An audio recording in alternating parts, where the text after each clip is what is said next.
বিসমিল্লাহির রহমানির রহিম। প্রিয় ছাত্রছাত্রী, আসসালামু আলাইকুম।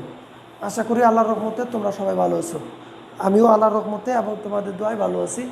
গত ক্লাসে আমরা পদার্থবিজ্ঞান প্রথম পত্রের অধ্যায় 3-এর যতটুকু আলোচনা করেছিলাম আজকে আমরা তারপর থেকে আলোচনা করব। গত ক্লাসে আমরা আলোচনা করেছিলাম 15টা সমীকরণ বা 15টা সূত্র তোমাদের লিখে দিয়েছিলাম। আমি 15টা সূত্র আসলে আমি বলি না বা বলতে চাই না, সেই জায়গায় সূত্র আছে মাত্র 3টা সূত্রের বিভিন্ন রূপ তোমরা দেখেছো। সেই সূত্রগুলো আজকে আমরা ব্যবহার করব প্রাসের গতিপথের রাশিমালার মধ্যে। প্রথমে আমরা জানব প্রাস কি।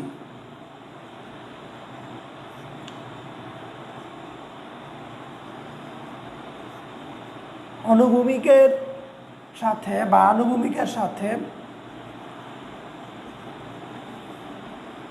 নির্দিষ্ট কোণে এবং নির্দিষ্ট বেগে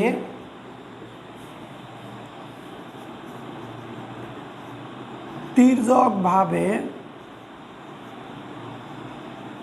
নিক্ষিপ্ত বস্তুকে প্রাস বলে। অনুভূমিকের সাথে বা আনুভূমিকের সাথে নির্দিষ্ট কোণে এবং নির্দিষ্ট বেগে তির্যকভাবে নিক্ষিপ্ত বস্তুকে প্রাস বলে। আমি যদি একটা চিত্র দেখাই তোমাদের,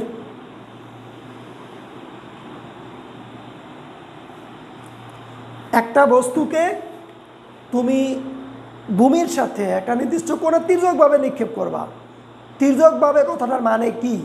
একটা বস্তুকে আমি যদি খাড়া উপরের দিকে এইভাবে নিক্ষেপ করি তখন এটাকে প্রাস বলা যাবে না। তাহলে কিভাবে নিক্ষেপ করতে হবে? বাঁকাভাবে, অর্থাৎ এইভাবে নিক্ষেপ করলে তখন এই বস্তুটাকে বলা হবে প্রাস। সংজ্ঞার মধ্যে দেখো আমরা কি লিখেছি, অনুভূমিকের সাথে নির্দিষ্ট কোণে, অর্থাৎ যখন নিক্ষেপ করব তখন এখানে একটা নির্দিষ্ট কোণ হবে, নির্দিষ্ট কোণে এবং নির্দিষ্ট বেগে নিক্ষেপ করার মুহূর্তে বস্তুটির একটা বেগ থাকবে, সেই বেগের মান হচ্ছে v0। নির্দিষ্ট বেগে তির্যকভাবে নিক্ষিপ্ত বস্তুকে প্রাস বলে। তাহলে আশা করতে পারি আমরা সবাই প্রাস বুঝতে পেরেছি। তুমি একটা ইটের কণাকে নিক্ষেপ করবা, সেটাও প্রাস হইতে পারে। আমি মার্কারটাকে নিক্ষেপ করব, সেটাও কি হইতে পারে? প্রাস হইতে পারে। এবার প্রাসের ক্ষেত্রে কতগুলো রাশি আছে, সেই রাশিগুলো আমরা এখন দেখব কি কি আছে। সবাই চিত্র এঁকে নাও।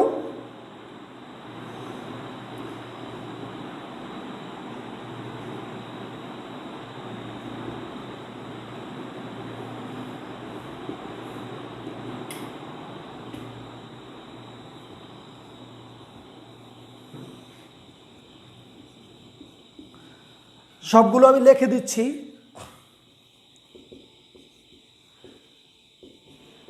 নিক্ষেপণ বিন্দু,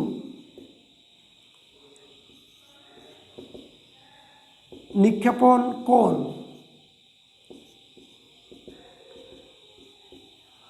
নিক্ষেপণ বেগ, সর্বাধিক উচ্চতা, সর্বাধিক উচ্চতায় উঠার সময়, পতন বিন্দু,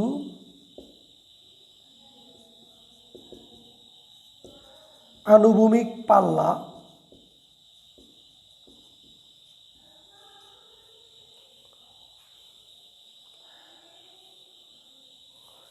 সবাই লিখে নাও। এই জায়গায় ক্যাপিটাল টি আছে, এটা হলো উড্ডয়ন কাল, সমান হচ্ছে 2Tm। একটু লিখে নাও, তারপরে আমি বুঝিয়ে দিচ্ছি।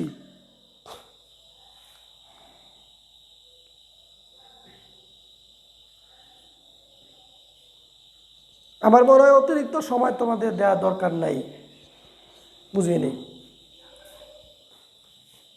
যেই বিন্দু থেকে একটা বস্তুকে তুমি নিক্ষেপ করবা সেই বিন্দুকে বলা হবে নিক্ষেপণ বিন্দু।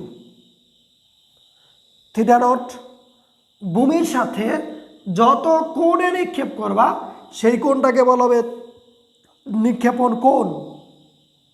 সেই কোণটাকে বলা হবে নিক্ষেপণ কোণ। আমরা এই জায়গায় থিটা নট দ্বারা প্রকাশ করেছি। বস্তুটিকে যেই বেগে নিক্ষেপ করা হবে সেই বেগ হচ্ছে ভি নট, এটাকে বলা হবে নিক্ষেপণ বেগ।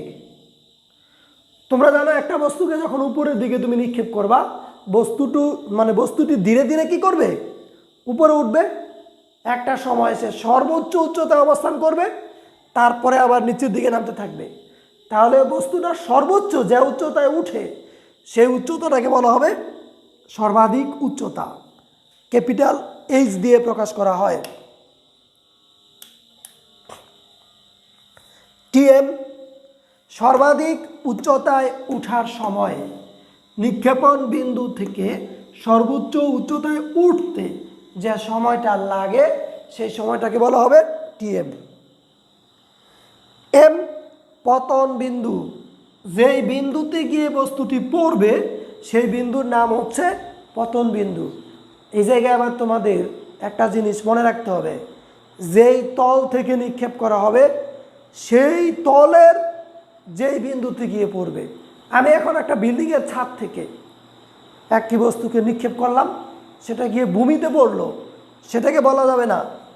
এই জায়গায় আনুভূমিক পাল্লার ক্ষেত্রে সংজ্ঞাটা হবে এমন, যেই তল থেকে একটি বস্তুকে নিক্ষেপ করা হলো সেই তলে ফিরে আসার সেই তলে ফিরে আসলে বস্তুটি আনুভূমিকভাবে যে দূরত্ব অতিক্রম করে সেই দূরত্বটাকে বলা হয় আনুভূমিক পাল্লা। এই জায়গায় আমরা বলেছি ক্যাপিটাল আর হচ্ছে আনুভূমিক পাল্লা। এই আনুভূমিক পাল্লার ক্ষেত্রে পতন বিন্দুটা কার্যকর হয়। তাহলে পতন বিন্দুটাও হবে একই তলে, অন্য তলে হওয়ার সুযোগ নাই।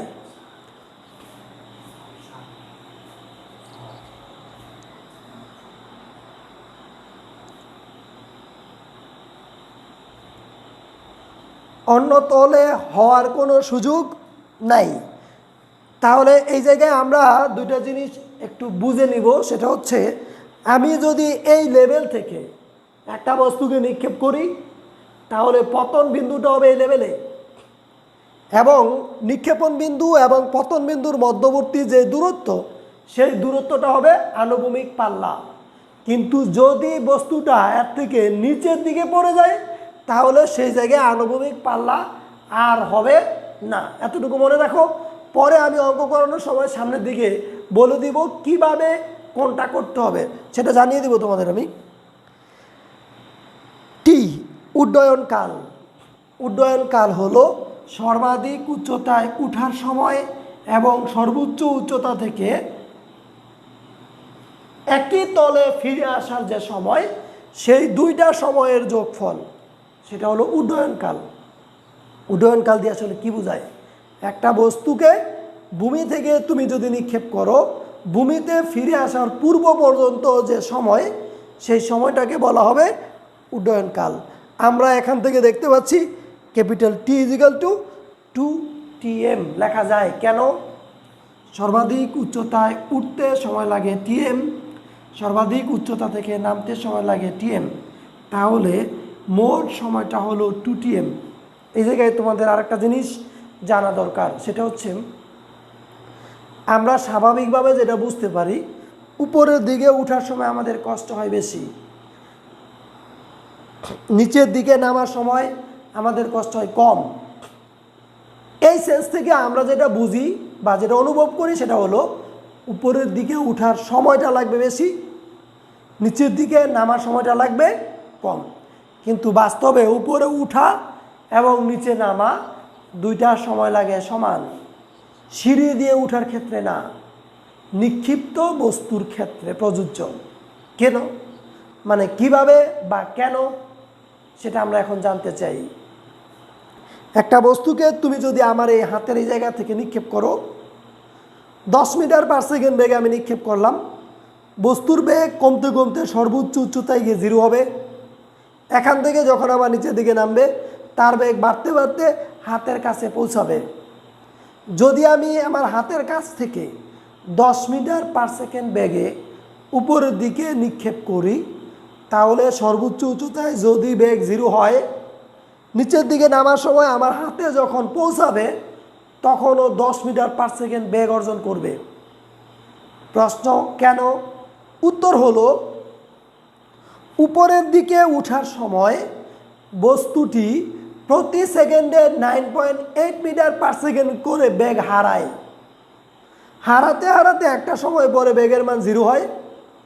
আবার যখন নিচের দিকে নামে তখনও তার বেগ প্রতি সেকেন্ডে 9.8 মিটার পার সেকেন্ড করে বৃদ্ধি পায়। বৃদ্ধি পেতে পেতে আমার হাতের কাছে পৌঁছায়, তখন তার বেগ নিক্ষেপণ বেগের সমান হয়ে যায়। যেহেতু উপরের দিকে ওঠার সময় বেগ হ্রাসের হার যা, নিচের দিকে নামার সময় বেগ বৃদ্ধির হার সেম। এই কারণে উপরে ওঠার সময় যা, নিচের দিকে নামার সময়ও তা। এই কারণে উপরে ওঠার সময় যদি টিএম হয়, নিচে নামার সময় হবে টিএম। তাহলে আমরা একটা নিক্ষিপ্ত বস্তুর ক্ষেত্রে বা প্রাসের ক্ষেত্রে রাশিমালাগুলো সম্পর্কে একটু ধারণা পেলাম। এখন আমরা যেটা করব সেটা হলো প্রাসের গতিপথের রাশিমালা বের করব। ওকে, আমরা এখন যেটা বের করব সেটা হচ্ছে প্রাসের গতিপথের রাশিমালা। প্রাসের গতিপথের রাশিমালা। তোমরা একটু লিখবা প্রাসের গতিপথের রাশিমালা। ওকে, আমি বলে দিচ্ছি, এই জায়গায় একটু আলোর রিফ্লেকশন হয়, এজন্য প্রাসের গতিপথের রাশিমালা। চিত্র আবার নতুন করে এঁকে নিবা।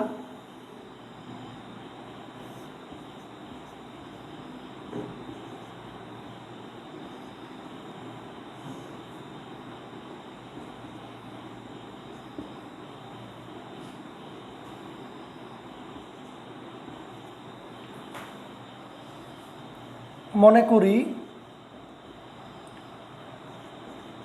ও বিন্দু হতে একটি বস্তুকে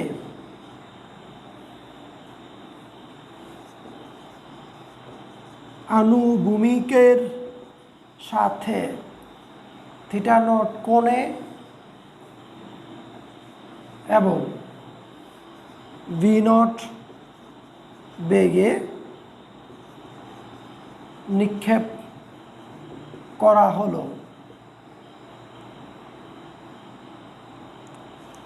বস্তুটি টি সময়ে ও বিন্দু হতে পি বিন্দুতে পৌঁছায়। ও বিন্দুতে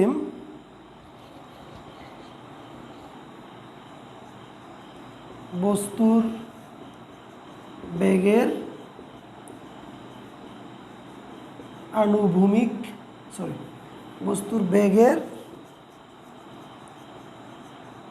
আনুভূমিক উপাংশ Vx naught is equal to V naught cos theta naught। উলম্ব উপাংশ Vy naught is equal to V naught sin theta naught। P বিন্দুতে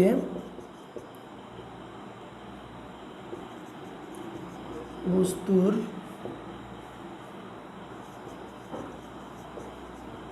আনুভূমিক সরণ x is equal to Vx naught t plus half ax t square বা x equal to V naught cos theta naught t plus 0। সুতরাং t equal to x by V naught cos theta naught। t equal to x by V naught cos theta naught।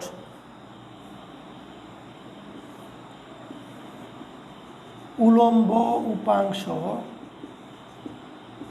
y equal to vy naught t plus half ay t square v naught sin theta naught into x by v naught cos theta naught plus half into minus z x by v naught cos theta naught whole square দেখা যায় ওই পর্যন্ত হ্যাঁ সুতরাং y equal to x tan theta naught minus gx square divided by 2v naught square cos square theta naught y equal to x tan theta naught minus gx square divided by 2v naught square cos square theta naught এই সূত্রটাই হচ্ছে আমাদের প্রাসের গতিপথের রাশিমালা। তোমাদের লেখা শেষ হওয়া পর্যন্ত আমার মনে হয় অপেক্ষা করার দরকার নাই। এই ক্ষেত্রগুলোতে তোমরা ভিডিওটা স্টপ করে তারপরে লিখে নিবা, তারপরে বুঝতে শুরু করবা। ওকে, মনে করি ও বিন্দু হতে একটি বস্তুকে আনুভূমিকের সাথে থিটা নট কোণে এবং ভি নট বেগে নিক্ষেপ করা হলো। ভি নট বেগে নিক্ষেপ করলাম। বস্তুটি টি সময়ের মধ্যে বস্তুটি ও বিন্দু হতে পি বিন্দুতে পৌঁছায়। এতটুকু বর্ণনা আমরা সবাই বুঝতে পেরেছি। যদি বুঝতে পারি উপরের একটা অংশ আমি মুছে দিব এখন, কারণ নিচের অংশটা বোঝানোর জন্য আমার একটু জায়গা লাগবে। খেয়াল করো, ও বিন্দুতে বস্তুর বেগের মান কত? ভি নট, যেটা হলো শুরুতে বেগ বা নিক্ষেপণ বেগ। আমি যদি একটু দেখাই তোমাদের, তোমরা সবাই জানো এটা যদি ভি হয়, এই জায়গায় যদি থিটা হয়, তাহলে এটা হচ্ছে ভিএক্স আর এটা হচ্ছে ভিওয়াই। ভিএক্স এর মান যেটা হয় সেটা হলো ভি কস থিটা, ভেক্টরের মধ্যে শিখিয়েছি, এটা হবে ভি সাইন থিটা। আনুভূমিক উপাংশ হবে VX equal to V cos theta আর উলম্ব উপাংশ হবে VY is equal to V sine theta. এবার যদি আমি এই জায়গায় নট দেই, তাহলে আমাকে এই জায়গায় নট দিতে হবে, এই জায়গায় নট দিতে হবে, এটার ক্ষেত্রে নট দিতে হবে, এটার ক্ষেত্রে নট দিতে হবে। যদি আমি থিটা এর জায়গায় নট দেই, তাহলে এই জায়গায় নট দিব, এই জায়গায় নট দিব। তাহলে আনুভূমিক উপাংশ পেয়ে গেলাম, উলম্ব উপাংশ পেয়ে গেলাম। এটাকে আমরা এই জায়গায় ব্যবহার করেছি। দেখো, ও বিন্দুতে বস্তুর বেগ হলো ভি নট এর আনুভূমিক উপাংশ V X naught equal to V naught cos theta naught. এই যে দেখো এটা লিখছি। উলম্ব উপাংশ V Y naught equal to V naught sine theta naught লিখে দিলাম। এইবার আমরা যেটা দেখব সেটা হলো ও বিন্দু থেকে পি বিন্দুতে যখন একটা বস্তু যাবে তখন তার দুই ধরনের সরণ থাকবে। কীরকম? উদাহরণ দেই। এখান থেকে আমি একটা বস্তুকে এইভাবে নিক্ষেপ করলাম। নিক্ষেপ করার পরে দেখো আমি ও বিন্দু থেকে নিক্ষেপ করলাম, পি বিন্দুতে পৌঁছালো। বস্তুটি আনুভূমিক বরাবর একটা দূরত্ব অতিক্রম করলো, আবার নিক্ষেপণ বিন্দু থেকে একটু উঁচুতে উঠে গেল। তাহলে দুই ধরনের সরণ, একটা হচ্ছে আনুভূমিক সরণ আর একটা হচ্ছে উলম্ব সরণ। তাহলে এই জায়গায় আনুভূমিক সরণ হলো এক্স, যেটা হলো এক্স অক্ষ বরাবর সরণ। উলম্ব সরণ হলো ওয়াই, যেটা হলো ওয়াই অক্ষ বরাবর সরণ। তাহলে দুই ধরনের সরণের কথা আমরা এখানে উল্লেখ করব। দেখো, পি বিন্দুতে বস্তুর আনুভূমিক সরণ X equal to V X naught T plus half X T square. 15টা সমীকরণের একটা সমীকরণ। এইটা সম্ভবত কয় নাম্বার সমীকরণ হবে? 11 নম্বর সমীকরণ। 11 নম্বর সমীকরণ আগের ক্লাসের। অবশ্যই তোমাদের আগের ক্লাসটা দেখতে হবে। তোমাদের মনে রাখতে হবে যে অধ্যায়টা তোমরা দেখবা শুরু থেকে শেষ পর্যন্ত দেখবা।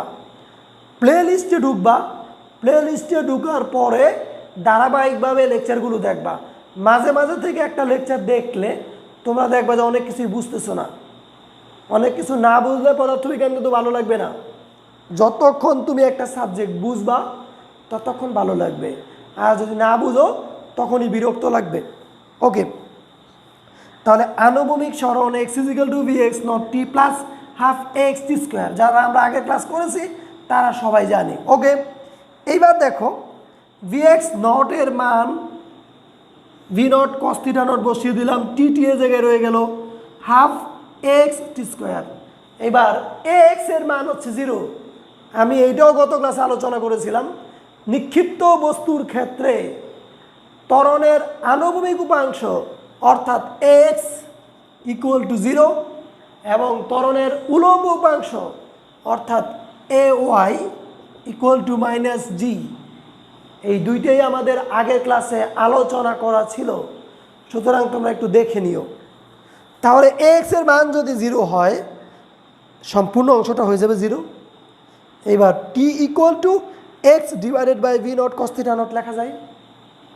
এবার যাব আমরা উলম্ব সরণ, 15টা সমীকরণের এইটাও আরেকটা সমীকরণ, এটা 14 number. Y equal to V Y naught T plus half A Y T square. 15টা সমীকরণ বললেই কিন্তু অনেকে চিন্তা করবে কোন সমীকরণ। আগের ক্লাসের মধ্যে 15টা সমীকরণ আমি লিখে দিয়েছিলাম, এর মধ্যে এটা হলো 14 number. Y equal to V Y naught T plus half A Y T square, মানগুলো বসিয়ে দিই। ভি ওয়াই নটের মান হলো V naught sine theta naught, T T এর জায়গায় থেকে যাবে, সরি টি টি এর জায়গায় থেকে যাবে, কিন্তু টি এর মানটা আমরা এই জায়গায় বসিয়ে দেব। T equal to X by V naught cos theta naught, এই দেখো টি এর জায়গায় X by V naught cos theta naught, plus রয়ে গেল হাফ, রয়ে গেল এ ওয়াই এর মান মাইনাস জি লিখে দিলাম। টি এর মান x by V naught cos theta naught, স্কোয়ারের জায়গায় রয়ে গেল। এবার দেখি কি লেখা যায়।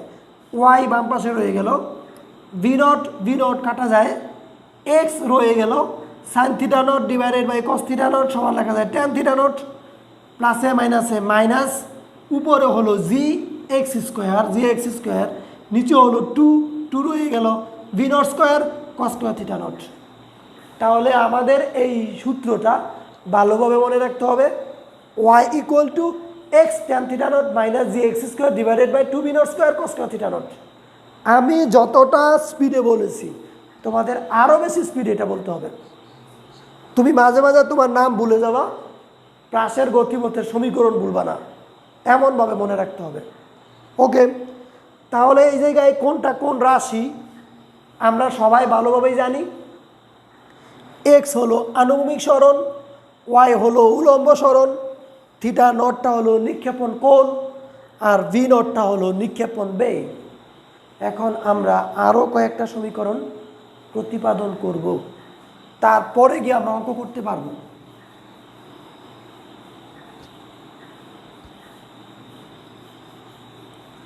তোমরা অবশ্যই চ্যানেল সাবস্ক্রাইব করে রাখবা, যাতে করে ভিডিও নতুন দিলেই সাথে সাথে পেয়ে যাও।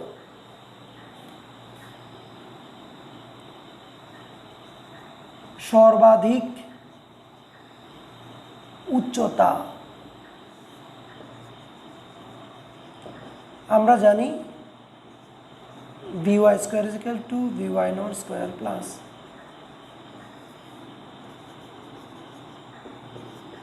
সর্বাধিক উচ্চতার ক্ষেত্রে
ওকে, তোমাদের একটা কথা আমি বারবার বলে দিচ্ছি, আমি লেখা শেষ করেই বোঝানো শুরু করব। এর কারণ হচ্ছে তোমরা ভিডিও স্টপ করে নিয়ে লেখে কমপ্লিট করে তারপরে বোঝার মানে শুরু করবা। আগে বুঝে নিলাম তারপরে লিখবো দরকার নাই, আগে লিখে নিবা, লিখে নিয়ে তারপরে বুঝবা তোমার খাতার লেখা দেখে দেখে, তাহলে দেখবা ভালো বুঝতে পারবা। তো সর্বাধিক উচ্চতা বের করা আমাদের টার্গেট। বস্তুটা যখন তুমি এই বিন্দু থেকে নিক্ষেপ করবা, নিক্ষেপ করার পরে বস্তুটা উপরের দিকে উঠতে থাকবে, উঠতে উঠতে একটা পর্যায়ে গিয়ে সর্বোচ্চ উচ্চতায় যাবে, তারপরে আবার নিচের দিকে নামতে থাকবে। তো আমাদের এখানে প্রশ্ন হলো সর্বোচ্চ উচ্চতা কত, অর্থাৎ ক্যাপিটাল এইচ এর মান কত, সেটা আমরা বের করব। ওকে, আমরা যেটা জানি সেটা হলো vy square is equal two vy not square plus 2ay into y। এটাও 15টা সমীকরণের একটা সমীকরণ। এই সমীকরণটা হচ্ছে একেবারে 15 নম্বর সমীকরণ। 15 নম্বর সমীকরণটা আমরা এই জায়গায় ব্যবহার করব। তাহলে এই জায়গায় vyটা হলো শেষ বেগের উলম্ব উপাংশ, শেষ বেগের উলম্ব উপাংশ। যেখান থেকে আমরা নিক্ষেপ করেছিলাম সেই জায়গায় বেগের মান ছিল v নট, সে জায়গায় বেগের মান কত ছিল? এই জায়গায় যখন বস্তুটা অবস্থান করলো সেটা হলো শেষ বেগ, অর্থাৎ সর্বাধিক উচ্চতার ক্ষেত্রে শেষ বেগ, বস্তুর ক্ষেত্রে না। সর্বাধিক উচ্চতায় উঠার ক্ষেত্রে শেষ বেগ হলো v। এই v এর উপরের দিকের যে উপাংশ vy, সেই উপাংশের মান হলো 0। একটু ভালোভাবে বোঝার চেষ্টা করব আমরা। একটা বস্তু উপরের দিকে উঠে বেগের উলম্ব উপাংশের জন্য, আর একটা বস্তু সামনের দিকে যায় বেগের আনুভূমিক উপাংশের জন্য। সর্বাধিক উচ্চতায় পৌঁছানোর পর উলম্ব উপাংশের মান 0 হয়। যদি 0 না হতো তাহলে সে আরও উপরের দিকে উঠত। যেহেতু বস্তুটা উপরের দিকে আর উঠতেছে না, তাহলে সর্বোচ্চ উচ্চতায় গিয়ে বেগের মানের উলম্ব উপাংশ 0 হয়ে যায়। আনুভূমিক উপাংশ কিন্তু 0 হয় না। যদি আনুভূমিক উপাংশ 0 হয়ে যেত তাহলে সে আর সামনের দিকে যেত না। এইবার বস্তুটা নিক্ষেপ করার পর থেকে তার উলম্ব উপাংশের মান আস্তে আস্তে কমতে থাকে, কমতে কমতে সর্বাধিক উচ্চতায় গিয়ে হয় 0। তারপরে আবার বেগের মান বাড়তে থাকে, অর্থাৎ নিচের দিকে যখন নামতে থাকে তখন vy এর মান আবার বাড়তে থাকে। কিন্তু সেই বেগ নিচের দিকে যখন নামবে তখন বেগ হবে ঋণাত্মক। উপরের দিকে ওঠার সময় যদি ধনাত্মক হয়, নিচের দিকে নামার সময় হবে ঋণাত্মক। এখানে বেগের মান অর্থাৎ vy এর মান ছিল সর্বোচ্চ, কমতে কমতে এখানে 0 হলো, তারপরে আবার এখানে বাড়তে থাকবে, অর্থাৎ ঋণাত্মক দিকে বাড়তে থাকবে। আমরা সহজভাবে বুঝি, একটা বস্তু উপরের দিকে ওঠার সময় তার বেগ হ্রাস পায়, সর্বোচ্চ উচ্চতায় গিয়ে বেগের মান 0 হয়। এটা হলো খাড়া উপরের দিকে নিক্ষিপ্ত বস্তুর ক্ষেত্রে। কিন্তু যদি তুমি প্লাসের ক্ষেত্রে বলো তাহলে সর্বোচ্চ উচ্চতায় বেগের মান 0 বলতে পারবা না, কারণ বেগের দুইটা উপাংশ, একটা আনুভূমিক উপাংশ আর একটা উলম্ব উপাংশ। আনুভূমিক উপাংশের মান 0 হয় না, কেবলমাত্র উলম্ব উপাংশের মান 0 হয়। ওকে, তাহলে সর্বাধিক উচ্চতার ক্ষেত্রে আমরা বলতে পারি vy এর মান হচ্ছে 0। আর এই জায়গায় y মানে কি? এই যে দেখো উলম্ব সরণ, এখানে y, তাহলে y এর মান এই জায়গায় গিয়ে হয় সর্বোচ্চ। তখন এই y এর মানটাকে আমরা ক্যাপিটাল H দিয়ে প্রকাশ করি। আবার এটা দিয়েও প্রকাশ করা যায় y ম্যাক্স মানে ম্যাক্সিমাম হাইট, আবার স্মল h ম্যাক্স, এটা দিয়েও প্রকাশ করা যায়। তো আমরা এই দুইটা ব্যবহার করব না, আমরা ব্যবহার করব ক্যাপিটাল H। তাহলে 1 নং সমীকরণ হতে পাই, 1 নং থেকে পাই vy এর মান 0, vy নটের মান আমরা একটু আগে জেনেছি v naught sin theta naught whole square রয়ে গেল, 2 এর জায়গায় রয়ে গেল। ay এর মান -g, একটু আগেও জানলাম, গত ক্লাসেও জেনেছিলাম। তাহলে এই জায়গায় হবে -g, y এর মান আমি বসাবো h, প্লাসে মাইনাসে হবে মাইনাস। এটাকে যদি আমরা বাম পাশে নিয়ে আসি 2gh equal to v naught square sine square theta naught. Capital H is equal to V naught square sine square theta naught divided by 2g লেখা যায় সর্বাধিক উচ্চতার সমীকরণ। এবার আমরা বের করব সর্বাধিক উচ্চতায় উঠার সময়।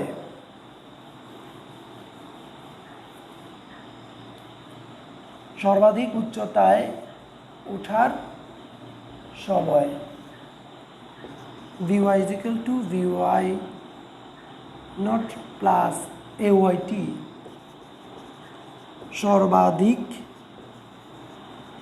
উচ্চতার ক্ষেত্রে vy equal to 0, t equal to tm। 1 নং দিলাম, আবার এটাকে 1 নং হতে পাই 0 equal to v naught sin theta naught minus g tm বা tm g tm equal to v naught sin theta naught। সুতরাং tm equal to v naught sin theta naught divided by g। এটা হলো সর্বাধিক উচ্চতায় ওঠার সময়। তারপরে উড্ডয়নকাল লিখে দেই একবারে। উড্ডয়নকাল t equal to 2tm 2 into v naught sin theta naught divided by g। সুতরাং t equal to 2 v naught sin theta naught by g।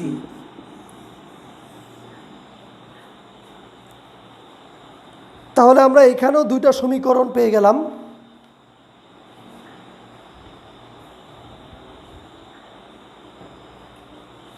খেয়াল করো, সর্বাধিক উচ্চতায় ওঠার সময় অর্থাৎ সর্বাধিক উচ্চতায় উঠতে কত সময় লাগে সেটা আমরা বের করব। আমরা জানি vy is equal to vy naught plus ayt। এইটাও 15টা সমীকরণের একটা সমীকরণ। ওই সমীকরণগুলো আমরা বারবারই ব্যবহার করব। সর্বাধিক উচ্চতার ক্ষেত্রে একটু আগে বলেছি vy এর মান হচ্ছে 0, আর এখান থেকে এই জায়গায় পৌঁছাইতে যে সময়টা লাগে সেই সময়টাকে আমরা বলবো tm। ম্যাক্সিমাম টাইম বলা যাবে না, এটা হচ্ছে টাইম ফর ম্যাক্সিমাম হাইট। সর্বোচ্চ উচ্চতায় উঠতে যে সময়টা লাগে সেই সময়টাকে আমরা tm দিয়ে প্রকাশ করলাম। তাহলে এই জায়গায় vy এর মান 0, vy নট এর মান v naught sin theta naught, ay এর মান মাইনাস g, t এর জায়গায় tm লিখলাম। বাম পাশে নিয়ে আসলাম, ডান পাশে রয়ে গেল v naught sin theta naught, tm is equal to v naught sin theta naught divided by g। তাহলে এই জায়গায় tm অর্থাৎ সর্বাধিক উচ্চতায় উঠার সময়ের সমীকরণ পেয়ে গেলাম। উড্ডয়নকালের সমীকরণ একটু আগে আমরা দেখেছিলাম, t equal to 2tm, 2 রয়ে গেল, tm এর মান বসিয়ে দিলে capital T equal to 2v naught sin theta naught by g লেখা যায়। ওকে, আর একটা সমীকরণ আজকে আমরা প্রতিপাদন করব, আনুভূমিক পাল্লা।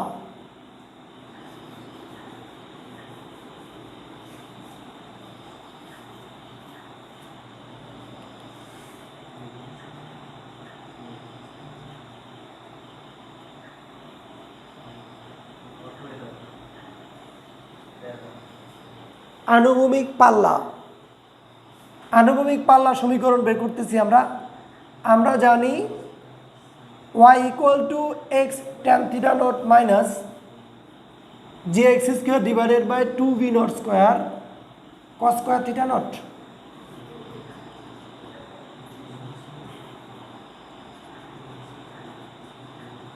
আনুভূমিক পাল্লার ক্ষেত্রে y equal to 0 এবং x equal to r। সুতরাং 0 equal to r tan theta naught minus gr square divided by 2v naught square cos square theta naught। gr square divided by 2v naught square cos square theta naught r into sin theta naught divided by cos theta naught। এই জায়গা থেকে r equal to 2v naught square sin theta naught cos theta naught divided by g। সুতরাং R equal to P naught square sine 2 theta naught by জি।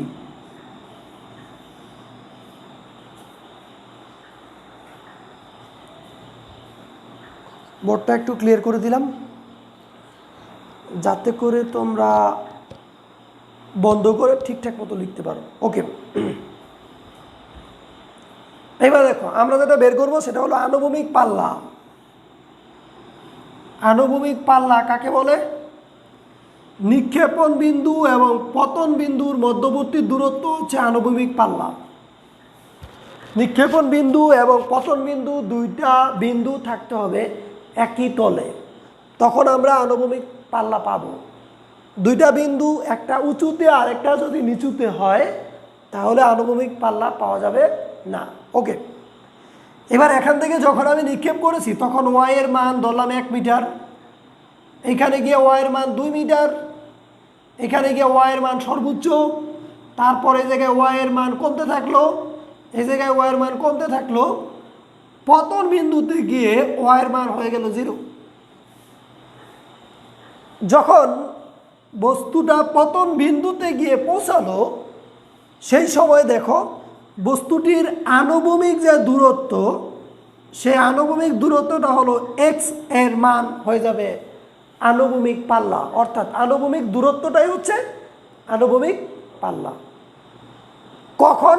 যখন বস্তুটি পতন বিন্দুতে গিয়ে পড়বে তখন বস্তুর আনুভূমিক যে দূরত্ব সেটাই হলো আনুভূমিক পাল্লা।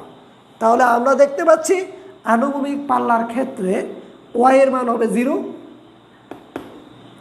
এক্স এর মান হয়ে যাবে আর, এক্স এর মান হয়ে যাবে আর। এই দুইটা মান আমি 1 নং সমীকরণে বা উপরের সমীকরণে বসাইলাম। ওয়াই এর মান 0, এক্স এর মান R, tan theta naught minus g R square divided by 2b naught square cos square theta naught. মাইনাসের অংশটাকে আমরা বাম পাশে নিয়ে আসলাম আর ডান পাশে আর রয়ে গেল, tan থিটাকে আমরা sin theta by cos theta লিখতে পারি। এবার একটু কাটাকাটি করি। নিচে এইখানে আছে 2টা cos থিটা নট আর এই জায়গায় আছে একটা কাটা যাবে। উপরে এই জায়গায় আছে 2টা আর, এখানে আছে একটা আর। এবার এইখান থেকে একটা যদি কাটা দেই তাহলে বাম পাশে একটা আর থাকে। 2b naught square cos theta, এটাকে আমি ডান পাশে উপরে নিয়ে যাব, 2b naught square cos theta, sin theta রয়ে গেল। আর এই জায়গায় জিটাকে আমি ডান পাশে নিয়ে গিয়ে নিচে লিখে দিলাম। এবার দেখো পরের লাইনে কি লিখলাম, R equal to V naught square রয়ে গেল 2 sin theta naught cos theta naught, এটাকে লেখা যায় sin 2 থিটা নট। কেন? ত্রিকোণমিতির একটা সূত্র তোমাদের জানতে হবে, sin 2x equal to 2 sin x cos x, sin 2x equal to 2 sin x cos x, এটা হলো ত্রিকোণমিতির সূত্র। তাহলে 2 sin theta naught cos theta naught এটাকে আমি লিখতে পারি sin 2 থিটা নট। তাহলে capital R is equal to V naught square sin 2 theta naught divided by G লেখা যায়। আমরা আজকে মোট 5টা সমীকরণ প্রতিপাদন করলাম। এই 5টা সমীকরণ দিয়েই আগামী ক্লাসে আমরা অঙ্ক করার চেষ্টা করব ইনশাআল্লাহ। সবাই আবারও বলে দিচ্ছি, ভিডিওগুলো একদম প্লে লিস্টে ঢুকে সিরিয়ালি দেখবা, এলোমেলোভাবে দেখো না, তাহলে কিন্তু এই ধারাবাহিকতা ঠিক থাকবে না। আর ঠিক না থাকলে অনেক কিছু বুঝবা না, তখন আবার আমাকে দোষারোপ করবা। যাই হোক, তোমরা চ্যানেলটা সাবস্ক্রাইব করে রাখো যাতে করে আমি ভিডিও আপলোড দেওয়ার সাথে সাথে পেয়ে যাও। সবাই ভালো থাকবা, সুস্থ থাকবা, সাবধানে থাকবা, আমার জন্য একটু দোয়া করবা। আল্লাহ হাফেজ।